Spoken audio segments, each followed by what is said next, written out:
Hi, and welcome to The Carpenter and His Cat. I'm Anthony, I'm the carpenter. This is Hodgie, he's my cat. Now, we're going to do a bit of a book club today.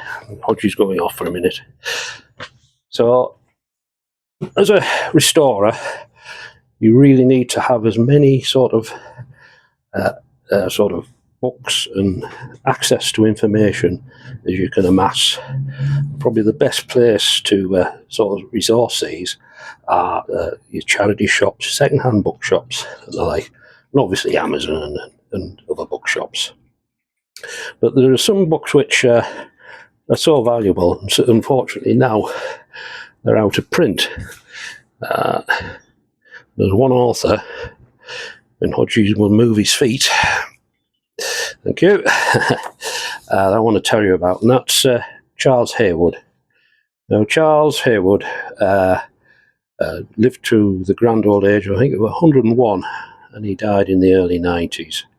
But he was a very accomplished cabinet maker, furniture restorer, wood carver. He was a great craftsman, and he was the editor of the Woodworking magazine during the Second World War, and he had to improvise a lot to obviously, because it was on ration, but he managed to keep the publication going, and sadly it closed this year after well over 100 years, probably about 124 years, I think, because I think it was about 1900 when it first came out. But yes, so anyhow, he wrote so many books. This one I really like, which is Antique or Fake, and it gives not only how to spot fakes and what have you, but it goes through all the construction methods that would have been used in the 18th and 19th century to produce the furniture that we love today. So let me just open up. It's very, very well illustrated, and some nice stories in there as well. But if you are able to buy this book, if you come across it, yes, I mean it's probably not that expensive either, for that matter. Another book he wrote was English Period Furniture.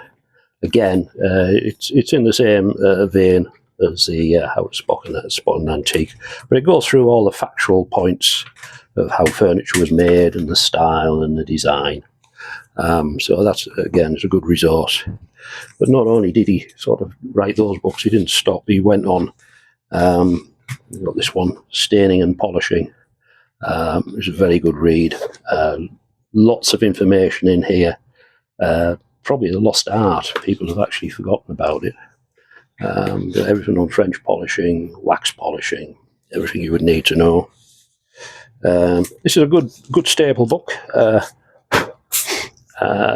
which is cabinet making for beginners, and it's got all your start. If you're starting out, this is a good book to read, because it'll give you the first simple approaches, how to cut a joint correctly, how to use a plane properly.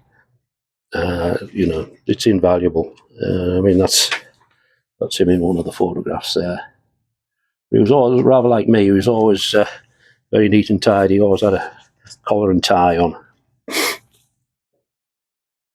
Another one, which is, again, it's practical wood carving and gilding. Again, there's so much in here that you will find of use, because in restoring, you won't probably do a lot of gilding, but you may need to. So you have the option of either learning how to do it yourself or take it to a specialist. That's a decision you'd have to actually make yourself. And then there are some bits of furniture that require carving, pieces that are missing. So again, it's going back to honing your skills and practicing things like, carving a egg and dart sort of mould, that type of thing. Just see if you can copy what's, if you have one in front of you. He went also on to make to write a book called Practical Veneering, And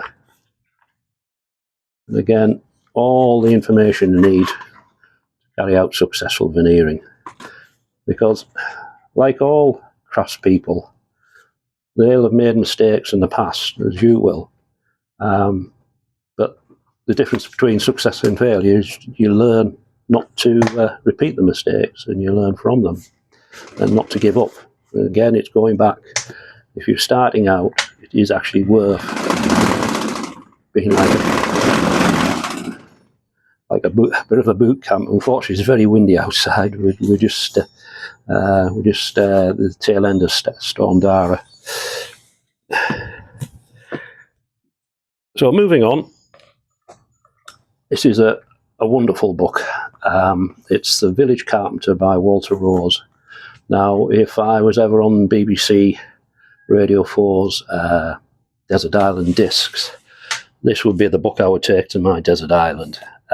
It's a story of a family of joiners, builders, undertakers in the home counties on the outskirts of London from Victorian times up until the 1920s. And again, it's nicely illustrated and photographs, and it talks about what life was like before sort of industrialization. They still, if you needed timber, you would go and cut it down from the local forest, and then you would employ a couple of men with a large saw in a saw pit who would actually convert that log into planks, and then that would be sort of air dried for 1 or 2 years before it'd even be used. When it was brought into the workshop, there was no bench saws or band saws, nothing to convert it, resaw it, and so you'd cut the planks yourself with a hand saw, and then all the joints would be cut by hand. But yes, it's one I've read several times, and I still enjoy every time I read it. There's something in there that I don't always pick up on, or you forget. You only remember about 10-15% of whatever you read. You only remember the salient points. Yeah. Now,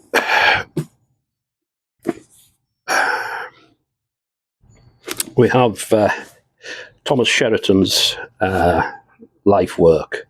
Now, Thomas Sheraton was a cabinet maker in the late 18th century, early 19th century, and just around the time what we call the Regency, late Georgian period.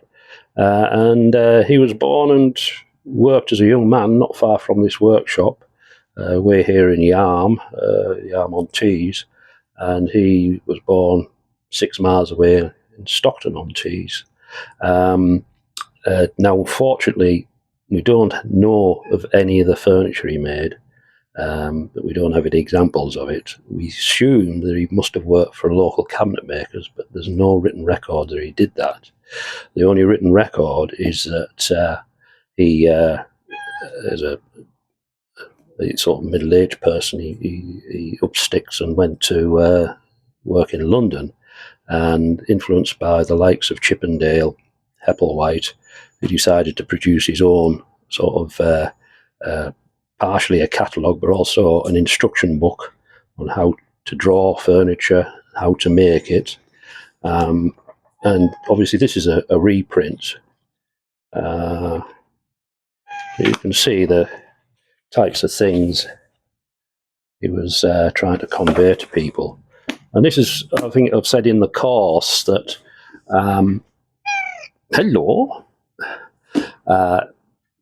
in the course that he would, if you were a cabinet maker who was a provincial cabinet maker, and you wanted to provide your clients, your customers, with the latest fashions, what you would do, you'd have one of these in your workshop. That would be a Sheraton, or a Hepplewhite, or a Chippendale. And from that, you'd get all the latest designs, what people were looking for. The thing about the Sheraton book, the Thomas Sheraton book, is that unlike Hepplewhite and Chippendale, he actually give the instructions on how to build it. The sort of the Chippendale director is just basically it's a catalogue, but this has all the techniques that a cabinet maker who lived outside London, or for that matter in London, would need.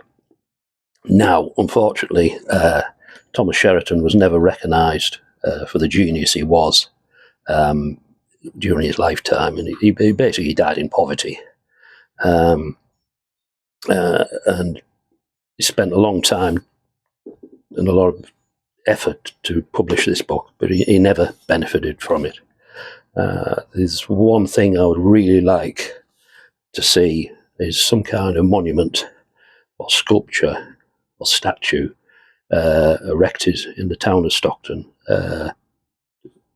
of Sheraton, because unfortunately he's one of Stockton's sort of sons who's not really that well celebrated.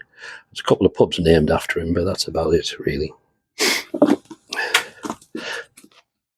And likewise, you have works on Chippendale. You can get the original sort of reprints of the Chippendale's director, same as Hepplewhite's work, and they come out in reprints, which are nice to have. There are many scholars who have actually studied the works of Chippendale and Hepplewhite, and obviously Sheraton as well, and there's as many publications on them. You'll pick these up if you look in charity shops, second-hand bookshops, and occasionally there's always a new reprint or a new author that comes along and does a work on them.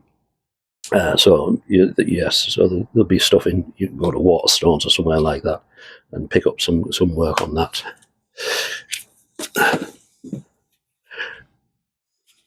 Joyce furniture making is basically the Bible of the trade, of the cabinet making trade. It's updated every now and again, rewritten, new editions, because obviously things change, the techniques change, there's new ideas.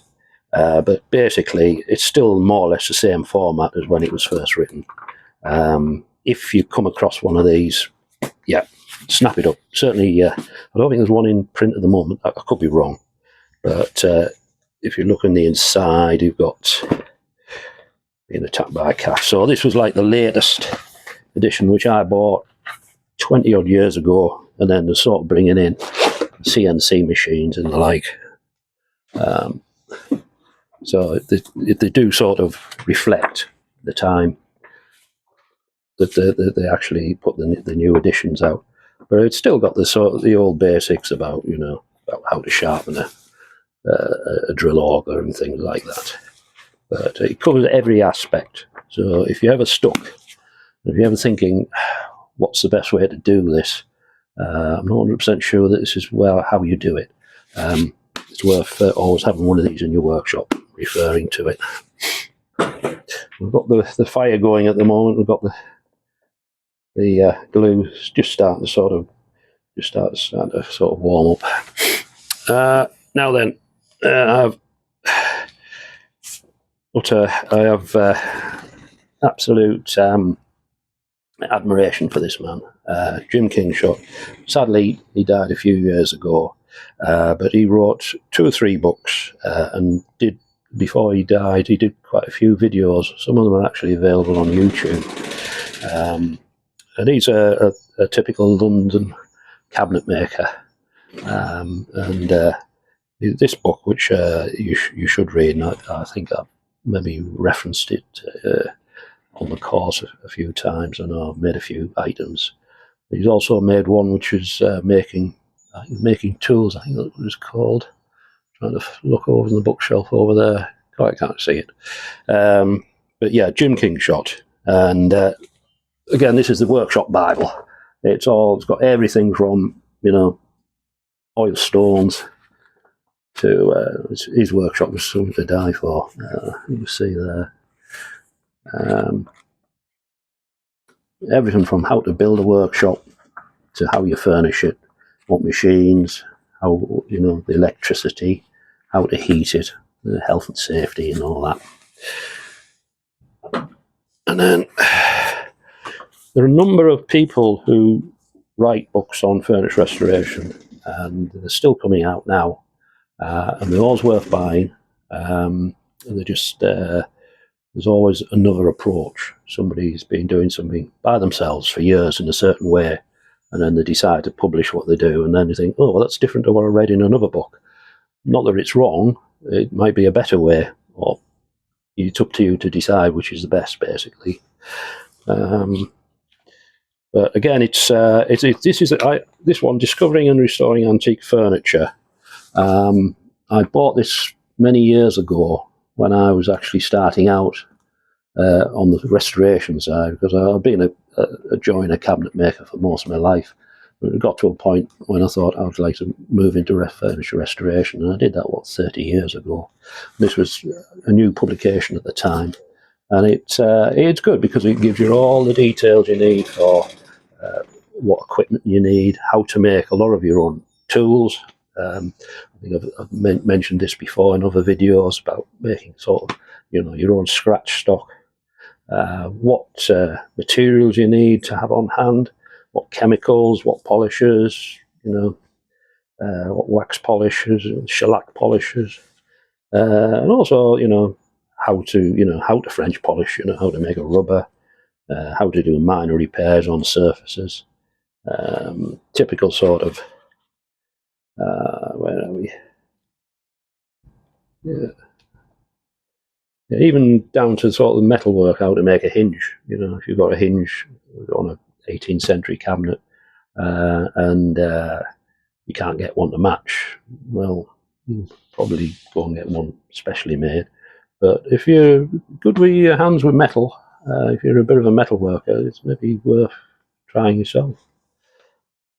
Other things, you know, how to open a lock that you don't have a key for, how to make a key, all the techniques that you wouldn't normally come across as another tradesman. You know, if you just sort of, I might say you were a joiner, but you wouldn't know these things.